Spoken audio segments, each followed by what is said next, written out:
ಇದೆಲ್ಲ ಕಥೆಯಲ್ಲಿ ಚೆನ್ನಾಗಿರುತ್ತೆ, ರಿಯಾಲಿಟಿಲಿ ಇದು ಯಾವುದು ನಡೆಯಲ್ಲ. ನನ್ನ ಮನೆ ಮಕ್ಕಳು ಮರ್ಯಾದೆ ಹಾಳು ಮಾಡ್ದವಳ ನಾನು ಸೊಸೆ ಅಂತ ಒಪ್ಕೊಳ್ಳೋದ? ಅದು ಕನ್ಸಲ್ಲೂ ಸಾಧ್ಯ ಇಲ್ಲ. ಇವಳೊಬ್ಳು ನಮ್ಮ ಲೈಫಲ್ಲಿ ಬರ್ದೇ ಹೋಗಿದ್ದಿದ್ರೆ ಇದ್ಯಾವುದು ನಡೀತಾನೆ ಇರಲಿಲ್ಲ. ನನ್ನ ಮಗ ಜೈಲ್ಗೂ ಹೋಗ್ತಾ ಇರಲಿಲ್ಲ. ಇದೆಲ್ಲ ಆಗ್ತಿರೋದು ಇವಳಿಂದ. ಇವಳಪ್ಪ ಸೇರಿ ನನ್ನ ಇಡೀ ಮನೇನ ಹಾಳು ಮಾಡಿಬಿಟ್ರು.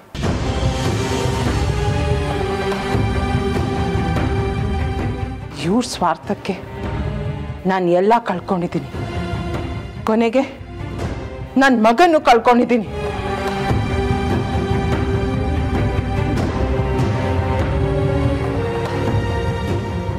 ನಾನು ಏನೇ ಮರೆತರು ಇದನ್ನು ಯಾವತ್ತೂ ಮರೆಯಲ್ಲ.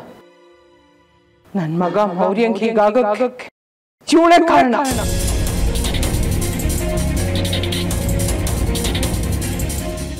ಏನಮ್ಮ ಹೇಳ್ತಿದ್ಯಾ? ಮೌರ್ಯ ಹಾಳಾಗೋಗೋದಕ್ಕೂ ಇವಳಿಗೂ ಏನ್ ಕಾರಣ? ಇವಳಲ್ದೆ ಇನ್ಯಾರು? ಇವಳು ಮೋಸದಿಂದ ಮನೆ ಸೇರ್ಕೊಂಡಿದ್ದಕ್ಕೆ ತಾನೇ ಮೌರ್ಯ ಹಾಗೆ ಮಾಡಿದ್ದು. ಮೌರ್ಯ ಹೀಗಾಗೋದಕ್ಕೆ ಕಾರಣ ಅವ್ನು ತಗೊಂಡಿರೋ ಡಿಸಿಷನ್.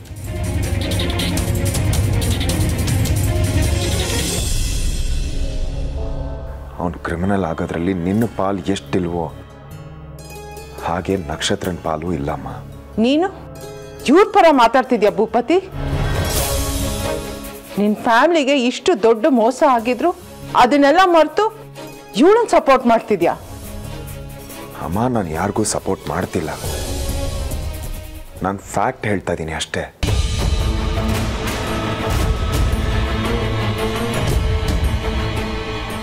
ನನ್ನ ಲೈಫಲ್ಲಿ ಹೀಗೆಲ್ಲ ನಡೆದಿರ್ಬೇಕಾದ್ರೆ ಅದಕ್ಕೆಲ್ಲ ಕಾರಣ ಈ ಮನುಷ್ಯ ಅಂತ ಗೊತ್ತಿದ್ದು ನಾನು ಸುಮ್ಮನೆ ಇದ್ದೀನಿ.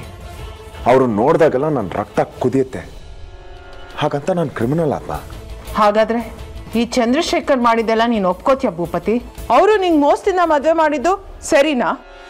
ಮದುವೆ ಬಗ್ಗೆ ನನ್ನ ನಿರ್ಧಾರ ಏನು ಅಂತ ನಿನಗೆ ಗೊತ್ತು, ಚೆನ್ನಾಗೇ ಗೊತ್ತು. ಅದ್ಯಾವತ್ತೂ ಬದಲಾಗಲ್ಲಮ್ಮ.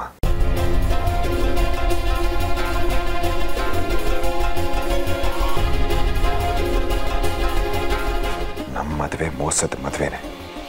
ಅದು ಮೋಸದ ಮದುವೆನೇಮ್ಮ.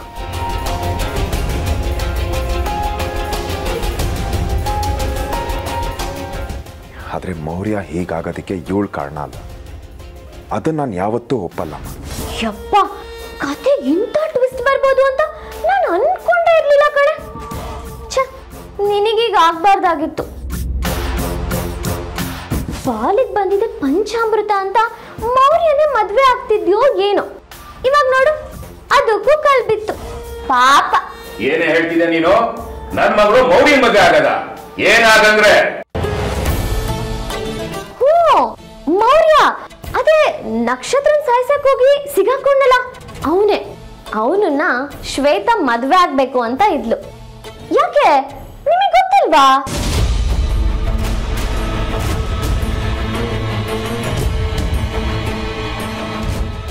ಏನಾಯ್ತು? ಏನಿಲ್ಲ, ಮಲಗಿದವರು ಯಾಕೆ ಎದ್ದು ಬಂದ್ರಿ? ನಮ್ಮನ್ನ ಯಾರು ಕರೆದಿದ್ದು? ಅಂದ್ರೆ ನಿಮಗೆ ವಿಷಯ ಗೊತ್ತಿಲ್ಲ ಅಂತ ಆಯ್ತು. ಅಯ್ಯೋ ಶ್ವೇತಾ, ನಿಮ್ಮ ಅಪ್ಪಂಗೂ ಗೊತ್ತಿಲ್ಲದೆ ಮದ್ವೆ ಆಗ್ಬೇಕು ಅಂತ ಪ್ಲಾನ್ ಇತ್ತಾ?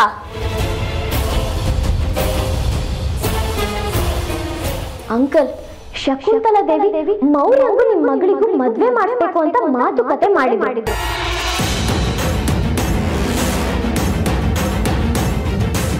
ಅಂಡ್ ನಿಮ್ಮ ಮಗಳು ಮೌರ್ಯನ ಮೀಟ್ ಕೂಡ ಮಾಡಿ ಮಾತಾಡಿದ್ಲು. ಇಲ್ಲಿ ನೋಡಿದ್ರೆ ನೀವ್ ಏನು ಗೊತ್ತಿಲ್ಲದೆ ಇರೋ ತರ ಅಮಾಯಕರ ತರ ನಿಂತಿದ್ದೀರಲ್ಲ. ಏನು ಶಕುಂತಲಾ ದೇವಿ ಅವರೇ ಮದುವೆ ಮಾತುಕತೆ ನಡೆಸಿದ್ದಾರಾ? ಇದೆಲ್ಲ ಯಾವಾಗಾಯ್ತು ಶ್ವೇತಾ? ಯಾವ ವಿಷಯನೂ ನಮ್ಮ ಹತ್ರ ನೀನು ಹೇಳಲೇ ಇಲ್ಲ. ಅಪ್ಪ ಅಮ್ಮನಿಗೆ ಒಂದು ವಿಷಯ ಹೇಳ್ದೆ ಈ ರೀತಿ ಮುಂದುವರಿಯೋದು ಸರಿನಾ? ಆ ಶಕುಂತಲಾ ದೇವನಾದ್ರೂ ಎಂತವ್ರು ಇರ್ಬೇಕು? ಅಪ್ಪ ಅಂತ ನಾನೊಬ್ಬ ಇರ್ಬೇಕಾದ್ರೆ ನನಗೆ ಕೇಳಿದೆ, ಅದು ನೇರ ನಿನ್ನ ಹತ್ರ ಮಾತಾಡಿದಾರಲ್ಲ, ನನಗೇನು ಅಷ್ಟು ಬೆಲೆ ಇಲ್ವಾ? ಹಾ ಕೇಳಿ ಅಂಕಲ್, ನೀವಿಬ್ರು ಇದ್ರು ಇಲ್ದಂಗಾಗಿದೆ ಇವಳಿಗೆ. ನೀನ್ ಬಾಯಿ ಮುಚ್ಚು, ಮಧ್ಯ ಮಾತಾಡಬೇಡ. ನನ್ನ ಮಗಳು ಹಾಗೆಲ್ಲ ಮಾಡೋದಿಲ್ಲ. ಶ್ವೇತಾ, ನೀನ್ ಹೇಳಮ್ಮ, ನಿಜವಾಗ್ಲೂ ನಿಂಗೂ ಮೌರ್ಯಂಗೂ ಮದುವೆ ಮಾತುಕತೆ ಆಗಿದ್ಯಾ? ಹೌದು.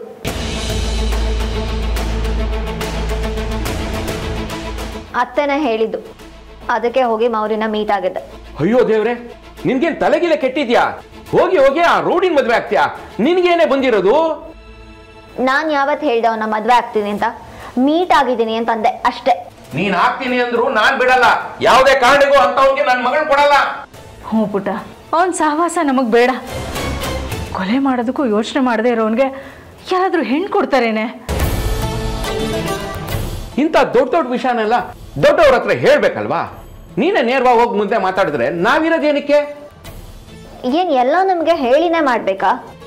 ಇದು ನನ್ನ ಲೈಫ್. ಏನ್ ಮಾಡ್ಬೇಕು ಅಂತ ನನಗೆ ಚೆನ್ನಾಗಿ ಗೊತ್ತು. You better be in your limits.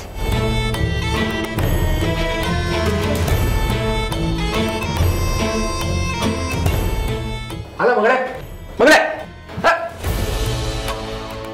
ನೋಡ್ದೇನಮ್ಮ ಹೇಗಂದ್ಲು?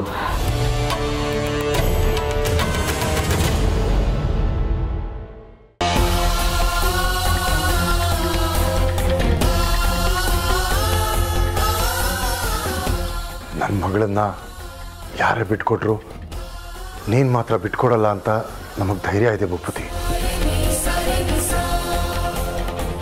ಏನೇ ಆದರೂ ನೀನು ಅವಳ ಜೊತೆ ನಿಂತು ಅವಳನ್ನು ಕಾಪಾಡ್ತೀಯ ಅನ್ನೋ ನಂಬಿಕೆ ಇದೆ. ನಮಗಷ್ಟು ಸಾಕು.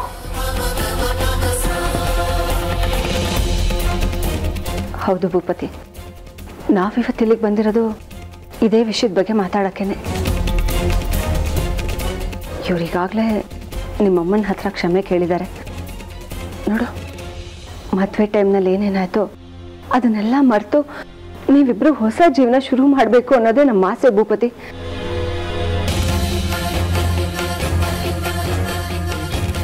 ಅದೊಂದು ಆಗ್ಬಿಟ್ರೆ ನಮ್ಮ ದೊಡ್ಡ ಯೋಚನೆ ಕಡಿಮೆ ಆಗ್ಬಿಡತ್ತಪ್ಪ.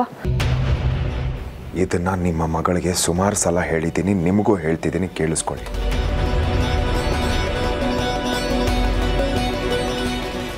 ನಾನು ನಿಮ್ಮ ಮಗಳನ್ನ ಕಾಪಾಡ್ಕೊಳ್ತಿರೋದು ನನ್ನ ಜವಾಬ್ದಾರಿ, ಕೇರ್ ಆ್ಯಂಡ್ ಕನ್ಸರ್ನ್ ಅಷ್ಟೇ, ಪ್ರೀತಿ ಅಲ್ಲ.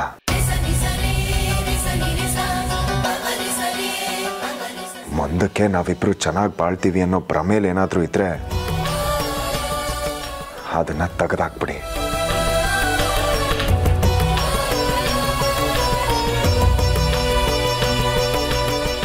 ನಾವಿವಾಗ ಹೇಗಿದ್ದೀವೋ ಮುಂದೆನೂ ಹೀಗೆ ಇರ್ತೀವಿ.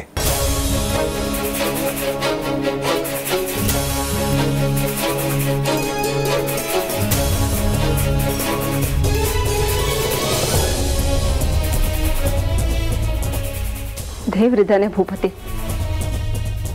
ಅವ್ನು ನಮ್ಮ ಮಗಳು ಕೈ ಬಿಡಲ್ಲ ಅಂತ ನಾವು ನಂಬ್ಕೊಂಡಿದ್ದೀವಿ. ನೋಡೋಣ ಯಾರ್ಯಾರ ಪಾಲ್ಗೆ ಏನೇನಿದೆ ಅಂತ.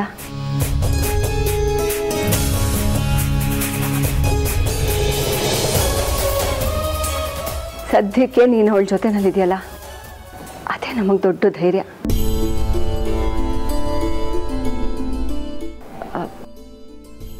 ಸರಿ, ನಾವಿನ್ನು ಹೊರಡ್ತೀವಿ. ನಾವಿನ್ನು ಬರ್ತೀವಿ ಪುಟ್ಟ, ನೀನೇನು ಹೆದರ್ಕೊಂಬೇಡ, ನಾನಿದ್ದೀನಿ. ನಕ್ಷತ್ರ, ಅತ್ತೆ ನಿನ್ನನ್ನು ಬೈದ್ರು ಅಂತ ಅದನ್ನ ಮನ್ಸಿಗೆ ಹಚ್ಕೋಬೇಡ. ನೋಡು, ಭೂಪತಿ ನಿನ್ನ ಪರವಾಗಿದ್ದಾನೆ ಅಂದಮೇಲೆ ಯಾಕೆ ಯೋಚನೆ ಮಾಡ್ತೀಯ? ಅವನು ನಿನ್ನನ್ನು ಸಪೋರ್ಟ್ ಮಾಡಿದ್ದಾನೆ, ಅಷ್ಟು ಸಾಲದಾ? ಆದ್ರೆ ಅಕ್ಕ, ಆದ್ರೇನೂ ಇಲ್ಲ ಹೋದ್ರೇನೂ ಇಲ್ಲ. ಅತ್ತೆ ನಿನ್ನನ್ನು ಅಷ್ಟೆಲ್ಲ ಬೈತಾ ಇದ್ರು, ಭೂಪತಿ ನಿನ್ನನ್ನು ಬಿಟ್ಕೊಡ್ದೆ ನಿನ್ನ ಪರವಾಗಿ ನಿಂತಿದ್ದ. ಅವನು ನಿನ್ನನ್ನು ಪ್ರೀತಿಸ್ತಾ ಇದ್ದಾನೆ, ಅದನ್ನ ಈ ಥರ ತೋರಿಸ್ತಾ ಇದ್ದಾನಷ್ಟೆ. ಅರ್ಥ ಮಾಡ್ಕೋ. ಹಾಗ ಅಕ್ಕ, ಅವ್ನು ನಿಜವಾಗ್ಲೂ ನನ್ನ ಪ್ರೀತಿಸಿರೋದಕ್ಕೆ ನನ್ನ ಪರವಾಗಿ ಮಾತಾಡಿದ್ನಾ? ಹೌದು ನಕ್ಷತ್ರ, ಅವನು ನಿನ್ನನ್ನು ಪ್ರೀತಿಸ್ತಾ ಇದ್ದಾನೆ. ಆದರೆ ಅತ್ತೆ ಹೇಳ್ದಂಗೆ ಮೌರ್ಯ ಹೀಗೆಲ್ಲ ಮಾಡೋದಕ್ಕೆ ಒಂದು ಅರ್ಥದಲ್ಲಿ ನಿಮ್ಮ ತಂದೆನೇ ಕಾರಣ. ಇದೆಲ್ಲ ಅವರಿಂದಾನೇ ಶುರುವಾಗಿದ್ದು. ಈ ಸತ್ಯ ಗೊತ್ತಿದ್ದು ಭೂಪತಿ ನಿನ್ನನ್ನು ಬಿಟ್ಕೊಡ್ದೆ ನಿನ್ನ ತಪ್ಪು ಅಂತ ಹೇಳ್ದೆ, ಇದೆಲ್ಲ ಮೌರ್ಯಂದೇ ತಪ್ಪು. ಅವನು ತಗೊಂಡಿದ್ದ ನಿರ್ಧಾರದಿಂದನೇ ಹೀಗೆಲ್ಲ ಆಗಿದ್ದು ಅಂತ ಹೇಳಿದ್ದು ಸುಮ್ಮನೆನಾ? ಇದು ಅವನಿಗೆ ನಿನ್ನ ಮೇಲಿರೋ ಪ್ರೀತಿ. ಆದರೆ ಅವನು ಯಾವತ್ತೂ ಅದನ್ನ ಡೈರೆಕ್ಟಾಗಿ ಹೇಳ್ಕೊಂಡೇ ಇಲ್ವಲ್ಲ ಅಕ್ಕ? ಅದಷ್ಟು ಸುಲಭ ಅಲ್ಲ ನಕ್ಷತ್ರ. ಅವನ ಮನಸ್ಸಲ್ಲಿ ಪ್ರೀತಿ ಇದೆ. ಆದರೆ ನಿನ್ನಿಂದ ನಿಮ್ಮಪ್ಪನಿಂದ ಮೋಸ ಆಗಿದ್ದಂತೂ ನಿಜ. ಆ ಸಿಟ್ಟು ಅವನ ಪ್ರೀತಿನ ಹೊರಗಡೆ ಬರಕ್ಕೆ ಬಿಡ್ತಾ ಇಲ್ಲ. Shirley, don't you think Bhupathi loves Nakshatra? Of course, yes. That's why he defended her, right? No doubt at all. ನೋಡು, ಅವಳಿಗೂ ಹಾಗೆ ಅನ್ನಿಸ್ತಾ ಇದೆ. ಭೂಪತಿ ನಿನ್ನನ್ನು ಪ್ರೀತಿಸ್ತಾ ಇದ್ದಾನೆ. ನೀವಿಬ್ರು ಚೆನ್ನಾಗಿರೋ ದಿನ ಜಾಸ್ತಿ ದೂರ ಇಲ್ಲ ನಕ್ಷತ್ರ. ಹಾಗಾದರೆ ನಾನೊಂದ್ಸಲ ಚೆಕ್ ಮಾಡಬೇಕು. ನಾನು ಕನ್ಫರ್ಮ್ ಮಾಡ್ಕೋಬೇಕು. ಏನು? ಭೂಪತಿ ನನ್ನನ್ನು ಪ್ರೀತಿಸ್ತಿರೋದು. ನಕ್ಷತ್ರ, ಅದನ್ನ ಹೇಗೆ ಕನ್ಫರ್ಮ್ ಮಾಡ್ಕೋತೀಯಾ? ಮಾಡ್ತೀನಿ ಅಕ್ಕ. ನೀವಿಷ್ಟೆಲ್ಲ ಹೇಳಿದ್ಮೇಲೆ ನಾನು ಸುಮ್ಮನಿರಲ್ಲ.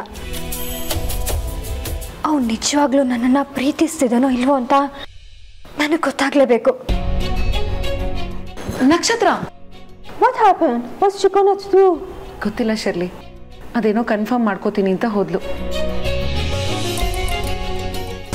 No please try to understand. ತುಂಬ ಪೆಂಡಿಂಗ್ ಕೆಲಸ ಇದೆ. ಎಸ್, ಎಲ್ಲ ವರ್ಕು ಪೆಂಡಿಂಗಲ್ಲಿದೆ. ನಾನು ಇಮ್ಮಿಡಿಯೇಟ್ಲಿ ನಾಳೆನೇ ಆಫೀಸಿಗೆ ಬರ್ತಾ ಇದ್ದೀನಿ. ಓಕೆ ಫೈನ್, ನಾನು ನಾಳೆ ಬರ್ತೀನಲ್ಲ, will sit and sort it out. Okay, yeah, thank you, good night.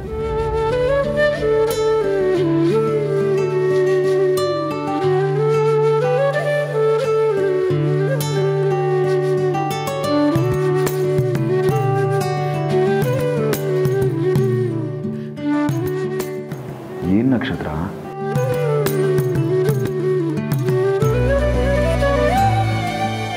ನಿನ್ನ ಹತ್ರ ಮಾತಾಡ್ಬೇಕು ಭೂಪತಿ. ಮಾತಾಡು. ಅದಕ್ಕೆ ಯಾಕೆ ಹೀಗಾಡ್ತಿದ್ಯಾ?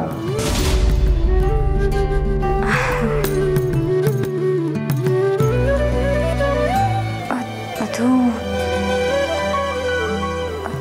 ಭೂಪತಿ, ಅದೇ ಅದು ಏನದ್ ಮಾತಾಡ್ಬೇಕು ಅದನ್ನ ಮಾತಾಡು. ಇಲ್ಲಾಂದ್ರೆ ನನಗೆ ಕೆಲಸ ಇದೆ ನಕ್ಷತ್ರ. ಇಲ್ಲ ಆಮೇಲೆ ಮಾತಾಡು. ನೀನು ನೀನು ಮಾಡ್ತಿದ್ಯಲ್ವಾ?